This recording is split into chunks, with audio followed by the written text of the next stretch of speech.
Hello, I'm Tylah Tully, and today I'm joined by Australian Mines CEO Andrew Nesbitt after the company secured an agreement with GoldMining to earn into the Boa Vista project in northern Brazil.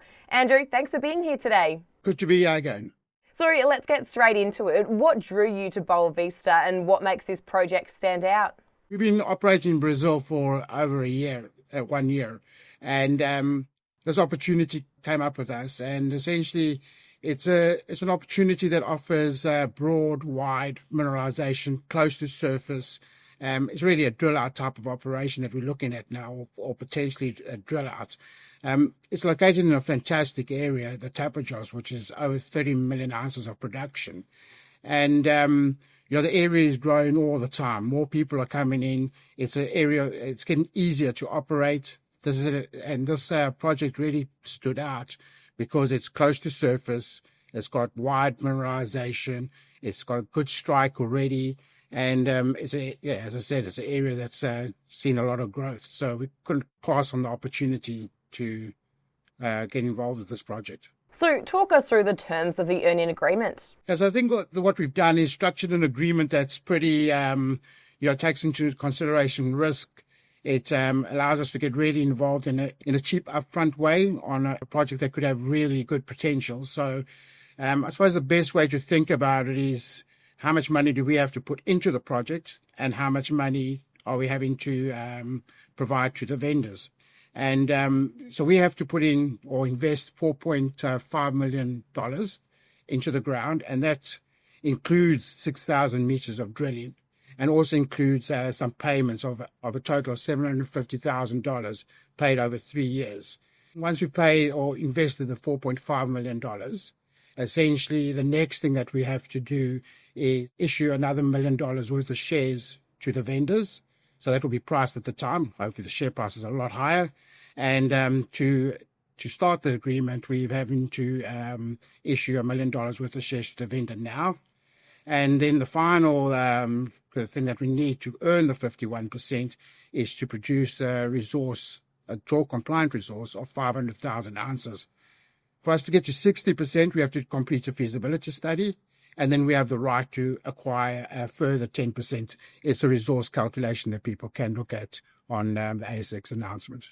I think you've touched on it a little bit already, but can you provide some background on the project drilling and mineralisation highlights? Yeah, so as I indicated, what really attracted us to this project is the broad mineralisation. So there's only 15 holes into the project, and there's already significant number of those holes that are over 100 meters of mineralisation, over a gram per ton.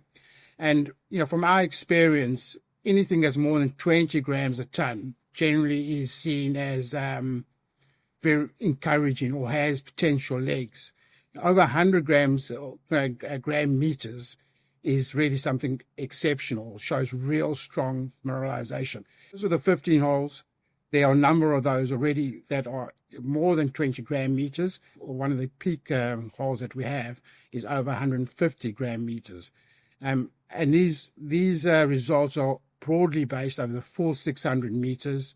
It's open in all directions still. When we look at the drilling, it looks like there's a potential that the grade will increase with depth. So we're sitting there with a wide ore body. It's got good strike length and great potential. So where do you see the most exciting opportunities to grow the resource or even improve the grade? So we went on a site visit, and one of the big observations on that site visit was the identification of oblique structures. And what we did is we took a little sample. We only used 4.3 kilograms of rock, and that produced 0.6 grams of gold. And that sample was taken from his oblique structures. And so if you look in the past, people have drilled the project to delineate the project on a northwest, southeast direction and haven't really moved or orientated the drill rig to try and intersect these higher grade oblique structures. So, and they definitely look much higher grade. So I think that's a really good opportunity to increase the grade.